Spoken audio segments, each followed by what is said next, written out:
রবীন্দ্রনাথ নিজে হলো ব্রাহ্মণ, কিন্তু চৈতন্যগতভাবে হলো হিন্দু। তার ঐতিহ্য হিন্দুইজম না, ঠিক হিন্দুর যে ঐতিহ্য সেটা তিনি পালন করতেন। তার লেখার প্রতিটা তার প্রতিবেশ বিশ্বে যে আরও মানুষ আছে, অন্য ধর্মের মানুষ আছে, বৌদ্ধ আছে, খ্রিস্টান আছে, মুসলিম আছে, সেটি কিন্তু উনি দেখেননি।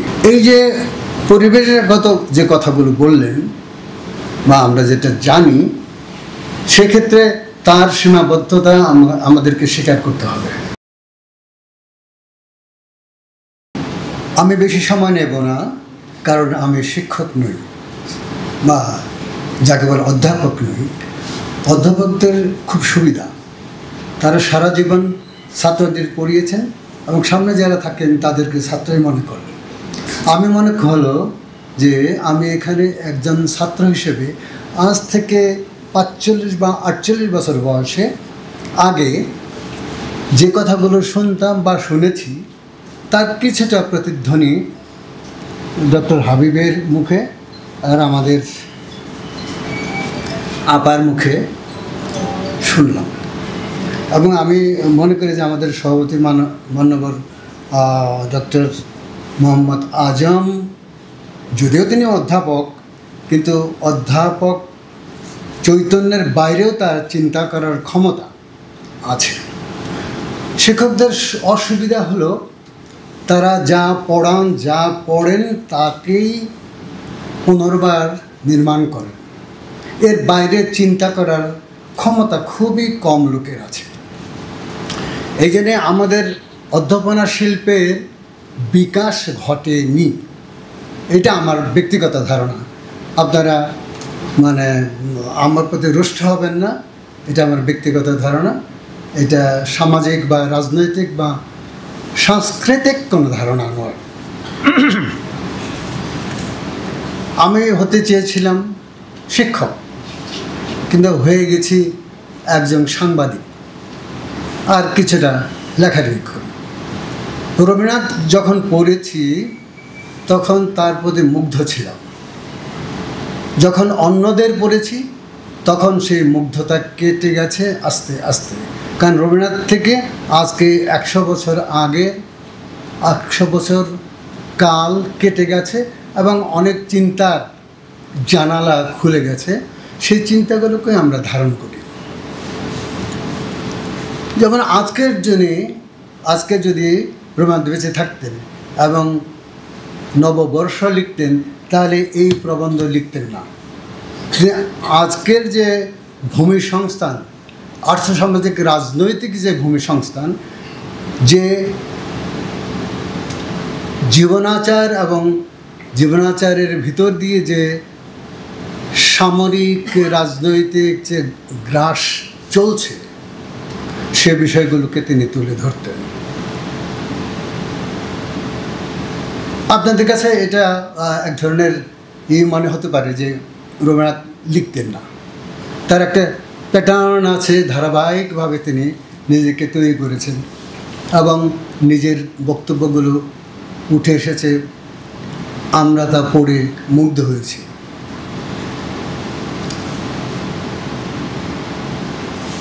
আমি মনে করি মানুষ প্রকৃতির সন্তান।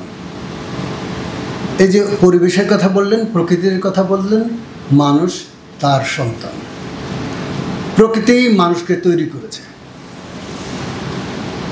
এটাই একটা প্রাথমিক ধারণা। আমাদের চারপাশে যে প্রতিবেশ এবং যে ভূমি সংস্থান আছে, সেই বিষয়টি মানুষকে আস্তে আস্তে একটি প্রাকৃতিক প্রাণী থেকে মানবিক প্রাণীর দিকে নিয়ে এসেছে। বলবেন কিভাবে? মানুষ যখন বন জঙ্গলে থাকতো বা গুহায় থাকতো, তারপরে সে যখন বাইরে আসলো, ধানের উৎপাদন করলো বা ধান আবিষ্কার করলো, উৎপাদন করলো, মানে শস্যের কথা বলছি। তারপরে তার বোধ আস্তে আস্তে নতুন কিছু তৈরির জন্যে বা সৃষ্টির জন্যে তার বোধ কাজ করতে থাকলো। এরপরে সে কী করলো? ধরেন ঘর বানালো থাকার জন্যে, বাড়ির বলল, দেখবেন যে 2000 বছরের পুরনো যে সভ্যতা, গ্রামীণ সভ্যতা যাকে বলি আজ আমরা, সেই সভ্যতার গোড়াপত্তন কিন্তু মানুষের মানে সৃজনী ক্ষমতার ভিতর দিয়ে হয়েছে। মানুষ প্রকৃতি থেকে নিজেকে আস্তে আস্তে আলাদা করেছে, মানুষ প্রকৃতিকে ব্যবহার করেছে, মানুষ প্রকৃতিকে ব্যবহার করে তাকে ধ্বংস করে চলেছে। রবীন্দ্রনাথের এই কথাই কিন্তু এখানে কিন্তু এই প্রবন্ধে কিন্তু সে কথাগুলো আছে, কিন্তু তার লেখার মানে প্যাটার্নের কারণে মেটাফরিক্যালি তা প্রকাশ পেয়েছে।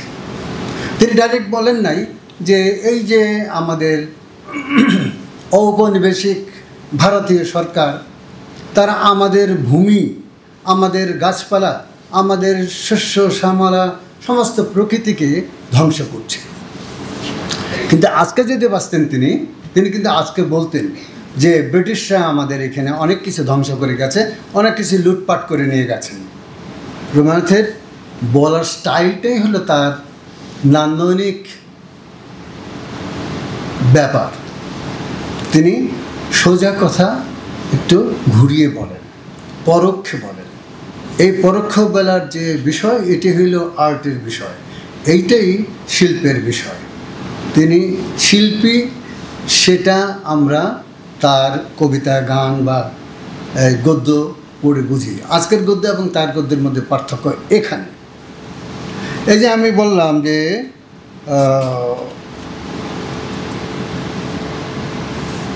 মানুষ প্রকৃতির সন্তান, আবার প্রকৃতিকেই সে ধ্বংস করেছে। আবার এটাও তো ঠিক, এই ধ্বংস এবং গড়া, এই দুটোর ভিতর দিয়ে কিন্তু আমরা এগিয়েছি। আজকে এই যে বাংলা একাডেমির মঞ্চ, এটি তো আগে ছিল না, এরও বহু আগে ছিলই না, এর বহু আগে বাংলা একাডেমি ছিল না, এর বহু আগে এই বাংলাদেশই ছিল না। ছিল সেটা অন্য একটা প্রাকৃতিক প্যাটার্নে ছিল। একে আমরা নির্মাণ করে চলেছি, আস্তে আস্তে আস্তে আস্তে আমরা নির্মাণ করেছি। পরিবেশ আমরা নিয়ন্ত্রণ করি, পরিবেশকে আমরা ধ্বংস করি। রবীন্দ্রনাথ এই কথাগুলো কিন্তু বলেছেন ওই প্রবন্ধে। এটা একটা দিক। আরেকটা দিক হলো যে যারা নৃতাত্ত্ব নিয়ে যারা কাজ করেন, তারা জানেন যে মানুষ যে কালচারকে সৃষ্টি করেছে, সেটারই ফল আজকের এই সভ্যতা, সিভিলাইজেশন। স্যামুয়েল হান্টিংটনের কথা বলছেন হাবিব, যে স্যামুয়েল হান্টিংটন যে বইটি, যে প্রবন্ধটা লিখেছিলেন 1990 সনে, সেটা the clash of two civilization. উনি সেই সেমিনারের উপস্থাপিত পত্রটি পড়ে 2 বছর 3 বছর পরে উনি বই আকারে করেন। সেখানে তিনি দেখিয়েছেন যে এই যে সিভিলাইজেশন, ওয়েস্টার্ন সিভিলাইজেশন এবং ইস্টার্ন সিভিলাইজেশন, বা যে প্রাচ্য প্রতীচ্যের যে সিভিলাইজেশনের মধ্যে যে ক্লাশ হবে, তা মূলত রাজনৈতিক সামরিকের চেয়ে বড় হলো সাংস্কৃতিক। এখন আমরা এই জিনিসটা আমরা কতটা বুঝি আমরা জানি না। কেন ক্লাশ হবে আমাদের মধ্যে? যদি আমরা মানুষ হয়ে থাকি, আমরা তো প্রকৃতি থেকে মানবিকতাকে ছিন্ন করে এসে নতুন করেছি নিজেদের, তাহলে আমরা এদের ক্লাশ হবে কেন? ইউরোপিয়ান সিভিলাইজেশন এবং এই বাংলাদেশ বা এই ইস্টার্ন ফ্রন্টের বা ভারতীয় উপমহাদেশের সিভিলাইজেশনের মধ্যে খুব বেশি কি পার্থক্য আছে? নাই। কিন্তু চিন্তাগত ক্ষেত্রে দেখবেন রবীন্দ্রনাথ যে চিন্তা করেছেন সেটা কিন্তু ইউরোপ চিন্তা করেনি। যেটা উনি সূচনায় বলেছেন যে ইউরোপ চায় হলো কাজ কাজ কাজ কাজ, সেখানে কোনো আল্লাহ খোদা ভগবান বা ঈশ্বর নেই। কিন্তু এই ইস্টার্ন ফ্রন্টে, এই ভারতীয় উপমহাদেশে বা এই এলাকায় ঈশ্বর আছেন প্রকৃতির মতো। প্রকৃতির ভিতরে যেভাবে মানুষ ছিল, বা আছে, সেই রকমই আছেন আমাদের ভিতরে ঈশ্বর এবং আমাদের ভিতরে সেই চিন্তা। এই জন্য তপবনের কথা হয়েছে, আমাদের তপস্যার কথা বলা হচ্ছে। এই তপস্যা মানে তপবনে গিয়ে তপস্যা নয়, সে তপস্যা হলো জ্ঞানের তপস্যা। আমাদের ইস্টার্ন বা এলাকার যে জ্ঞান, যে গরিমা, যা অতীতেও ছিল, কিন্তু আমরা তাকে ঘষে মেজে নারিশ করে তুলিনি। অথচ ধরেন আমাদের শিক্ষার অভাব ছিল না। আজ থেকে প্রায় 1200 বছর 1300 বছর আগেই এই বাংলাদেশে বা এই আশেপাশে বা এই ভারতীয় উপমহাদেশে বিশ্ববিদ্যালয় ছিল, কিন্তু আমরা সেই জ্ঞানকে আমরা বহন করিনি। কারণ ব্রিটিশ ঔপনিবেশিক শক্তি আমাদের শুধু দেশটাই দখল করেনি, আমাদের সম্পদই কেবল দখল করে নেয়নি, আমাদের চিন্তাকেও দখল করে নিয়েছে, আমাদের মগজকে দখল করে নিয়েছে। আমরা যার জন্যে আস্তে আস্তে ওরা যা বলে সেটাকেই উন্নত এবং বড় মনে করি, আমরা অবনত এটাই স্বীকার করি। এখানে অর্থনীতির একটি কাজ আছে। ব্রিটিশরা উত্তর আমেরিকা থেকে লক্ষ লক্ষ টন সোনা এবং রূপা এনে তাদের যে সিভিলাইজেশন, শিল্প বিপ্লব ঘটিয়েছে, ওটা শেষ করার পরে এসেছে ভারতে। ভারত সমৃদ্ধশালী ছিল জ্ঞানে, গরিমায়, সম্পদে, কিন্তু আমরা সেগুলো জানি না, জানতে চাই না। কারণ এরা মুসলমানদের এলাকা, এরা হিন্দুদের এলাকা, এদের আবার জ্ঞান কী? এরা বৌদ্ধদের এলাকা, এদের আবার জ্ঞান কী? রবীন্দ্রনাথ নিজে হলো ব্রাহ্মণ, কিন্তু চৈতন্যগতভাবে হলো হিন্দু, তার ঐতিহ্য, হিন্দু ইজম না, ঠিক হিন্দুর যে ঐতিহ্য সেটা তিনি লালন করতেন, পালন করতেন। তার লেখার প্রতিটা তার প্রতিবেশ বিশ্বে যে আরও মানুষ আছে, অন্য ধর্মের মানুষ আছে, বৌদ্ধ আছে, খ্রিস্টান আছে, মুসলিম আছে, সেটি কিন্তু উনি দেখেননি। এই যে পরিবেশগত যে কথাগুলো বললেন বা আমরা যেটা জানি, সেক্ষেত্রে তার সীমাবদ্ধতা আমাদেরকে স্বীকার করতে হবে। আমাদেরকে রবীন্দ্রনাথকে নতুনভাবে উপস্থাপন করতে হবে, তার সমৃদ্ধ চৈতন্যকে নতুনভাবে ব্যাখ্যা করতে হবে। তা না হলে ক্লাসরুমের শিক্ষিকা বা শিক্ষকদের মতো শুধু জ্ঞান দিয়ে গেলে চলবে না। আমাদেরকে ভাবতে হবে যে আমরা কোথায় কিভাবে সীমায়িত হয়ে আছি। এই উদ্ভাবনী যে চৈতন্য, সেটা শিক্ষকরা দিতে পারে, কারণ হলো তাদের সামনে আছে ছাত্ররা, তারপরে ছাত্ররা, তারপরে ছাত্ররা, তারপরে আছে, এই জেনারেশন টু জেনারেশন এটা পরিবাহী হতে পারে। আমার শিক্ষক বসে আছেন এখানে, আবুল কাসেম ফজলুল হক, যদিও আমার শিক্ষক না, আমার খুবই সমসাময়িক। আমরা যা শিখেছি স্যারদের কাছ থেকে, আজকে যা বলবো সেগুলো স্যারদের বাণী নয়, স্যারদের কাছে শেখা নয়, স্যারদের দৃষ্টিভঙ্গি থেকে নেয়া কিছুটা আলো।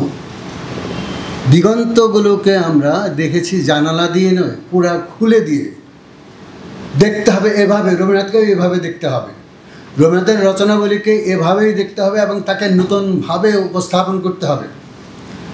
তিনি জমিদার ছিলেন, তিনি ব্রিটিশদের পক্ষের লোক ছিলেন, সমস্ত কিছু সত্য, আবার বিরোধিতাও তিনি করেছেন এত নরম কণ্ঠে যে আপনি এখান থেকে ওখানেও আপনি তা শুনতে পাবেন না।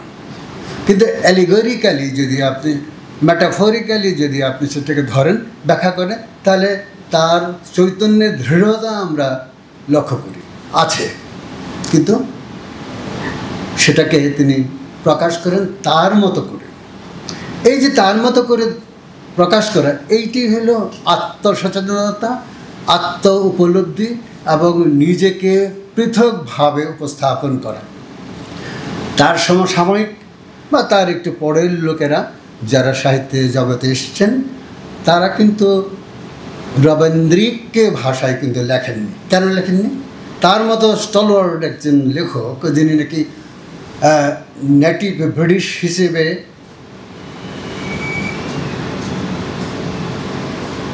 নোবেল প্রাইজ পেয়েছেন ইংরেজি কবিতা লিখে, নট বাংলাদেশের বাংলা কবিতা কবি হিসেবে নন। এটা বুঝতে হবে, এটা জানতে হবে। সাইটেশনে পড়ে দেখেন যে সেখানে কী লেখা আছে। এটা বুঝতে হবে যে একজন ব্রিটিশ নেটিভ পয়েট হিসেবে, তাও বাংলা কবিতার জন্য নয়, পেয়েছেন ইংরেজি গীতাঞ্জলির জন্য। ওই গীতাঞ্জলির সব কবিতাই ওখানে আছে, আরও কিছু অ্যাড করে তিনি সেটা উপস্থাপন করেছিলেন। changeTV.press, এক ফোঁটা হলুদ নেই।